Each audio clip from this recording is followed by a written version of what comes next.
በስመ አብ ወወልድ ወመንፈስ ቅዱስ አሐዱ አምላክ።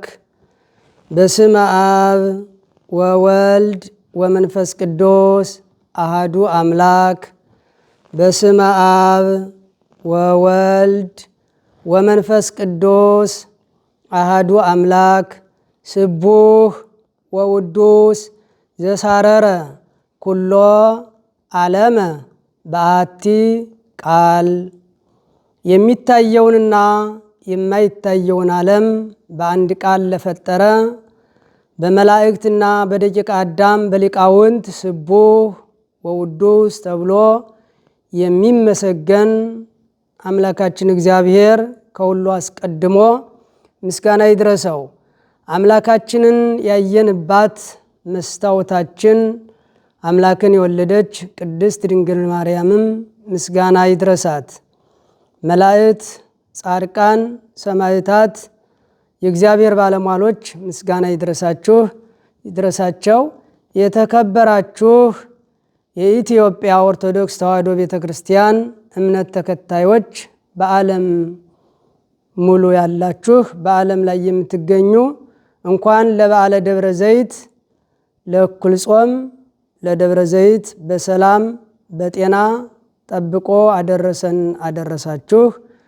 ድለዋኒክሙ ንበሩ፣ ተዘጋጅታችሁ ኑሩ።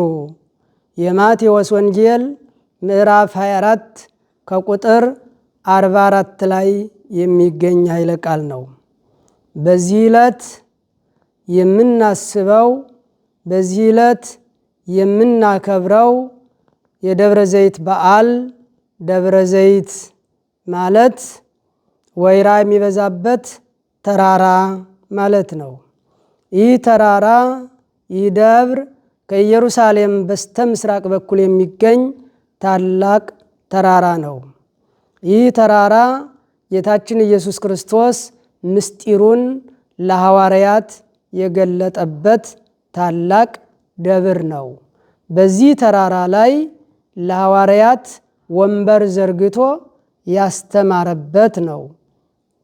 ቀን በምኩራብ በተለያዩ ቦታዎች ሲያስተምር፣ በምሳሌ ሲያስተምር የዋለውን መዓልተ ይሜህር በምኩራብ ወሌሊተ ይበይት ውስተ ደብረ ዘይት ዘስሙ ኤሊዮን እንዲሉ ቀን ቀን በምኩራብ በተለያዩ ቦታዎች ሲያስተምር ውሎ ማታ በደብረ ዘይት ሂዶ ያድር ነበርና በዚያም ለ120 ቤተሰብ በይበልጥም ለ12 ሐዋርያት ምስጢሩን እየተረጎመ ቀን በምሳሌ ያስተማረውን እየተረጎመ ምስጢርን ያስተማራቸው፣ ወንበር ዘርግቶ ያስተማረበት፣ ጌታ ያደረበት ቅዱስ ተራራ ነው። ስለዚህ በዚህ ዕለት ታዲያ የምናከብረው ታላቁ በዓል ሐዋርያት በዕለታት አንድ ቀን ወይም በዚህ ዕለት ወደ ጌታችን ወደ ኢየሱስ ክርስቶስ ቀርበው ጌታ ሆይ ስለ ሁለተኛው ምጽአት፣ ስለ ዳግም ምጽአት ንገረን፣ አስረዳን፣ ምልክቱስ ምንድን ነው? አመጣጥህስ እንዴት ነው? ብለው ጠይቀውት ነበረ። ስለዚህ በዚህ ዕለት ጌታ ኢየሱስ ክርስቶስ የሁለተኛውን አመጣጥ ምስጢሩን ምልክቱንም ነግሯቸዋል። ጌታ ኢየሱስ ክርስቶስ አስቀድሞ ይህን ዓለም ለማዳን ይህን ዓለም ተሰቅሎ ቤዛ ሆኖ ሊያድነው መጥቶ ነበረ።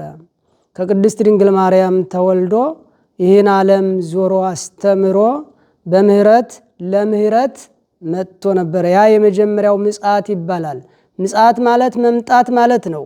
ሁለተኛው ምጽአት ደግሞ ይህን ዓለም ሊያሳልፍ ለፍርድ ይመጣል። በመጀመሪያው ምጽአቱ የሰውን መልክ ይዞ ሁለተኛውን አዳም ሆኖ ነበረ የመጣው የሰውን መልክ መስሎ።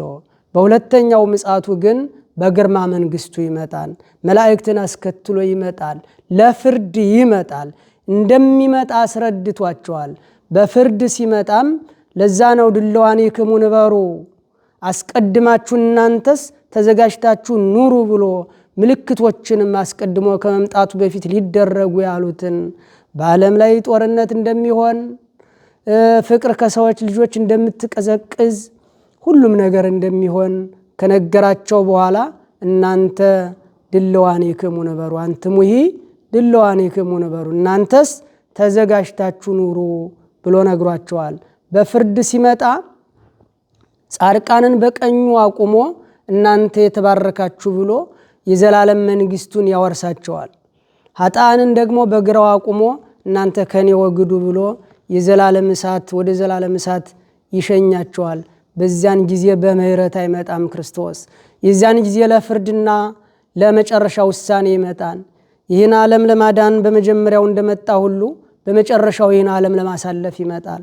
በዚያን ጊዜ የተዘጋጀ በቀኝ ይቆማል፣ ያልተዘጋጀ ግን በግራ ይቆማል። እድል ፈንታው ወደ እሳት ይሆናል። በቀኝ ተዘጋጅቶ የኖረ ግን ክርስቶስ የተናገረውን ቃል ጠብቆ በሕግ ጸንቶ ንስሐ ገብቶ ሥጋውን ደሙን ተቀብሎ በቤቱ የጸና ክርስቶስ ያዘዘውን እየሰራ የቆየ ግን የተዘጋጀ በቀኝ እንደሚቆም ተናግሯል። አመጣጡም ድንገት እንደሆነ ተናግሯል። ማንም ይችን ሰዓት የሚያውቃት የለም ብሎ አስረድቷቸዋል ሐዋርያት። ስለዚህ የሰው ልጆች ሁላችን ወገኖች የክርስቶስን መምጣት አናውቀውምና የመጀመሪያው ምጽአት ዕለተ ሞታችን ነው። ሞታችን ሳይቀርብ ሞታችን ሳይደርስ በሞት ሳንወሰድ ልንዘጋጅ ያስፈልጋል። በንስሐ መዘጋጀት፣ በጾም መዘጋጀት፣ በጸሎት መዘጋጀት፣ በምጽዋት መዘጋጀት ያስፈልጋል። ድልዋኒክሙ ነበሩ ማለት ይሄ ነው። ተዘጋጅቶ መኖር ማለት ይሄ ነው። ስለዚህ ሞታችን ሳይመጣ ተዘጋጅቶ መኖር። ሁለተኛውና ደግሞ ክርስቶስ ለፍርድ ሳይመጣ በቀኝ እንቆም ዘንድ ሲመጣ በቀኝ የምንቆምበትን ስራ እንድንሰራ ተዘጋጅተን እንድንኖር የእግዚአብሔር ቅዱስ ፈቃዱ ይሁንልን። ለዛ ነው ተዘጋጅታችሁ ኑሩ ያለው። ተዘጋጅተን ኖረን ሥጋውንና ደሙን ተቀብለን በኋላ በቀኝ እንድንቆም የእግዚአብሔር ቅዱስ ፈቃዱ ይሁንልን። ስለዚህ በዚህ ዕለት የምናከብረው ይሄንን ነው።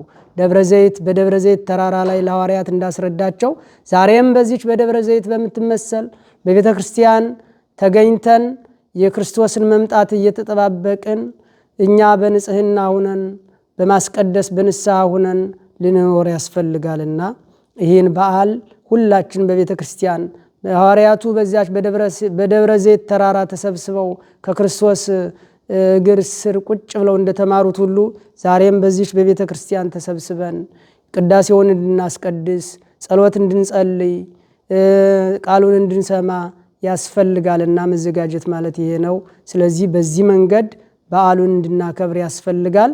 የተወደዳችሁ የእግዚአብሔር ልጆች ሁላችሁ በዓለም የምትገኙ ይህን በዓል አክብራችሁ ተዘጋጅታችሁ እንድትኖሩ የእግዚአብሔር ቅዱስ ፈቃዱ ይሆንልን።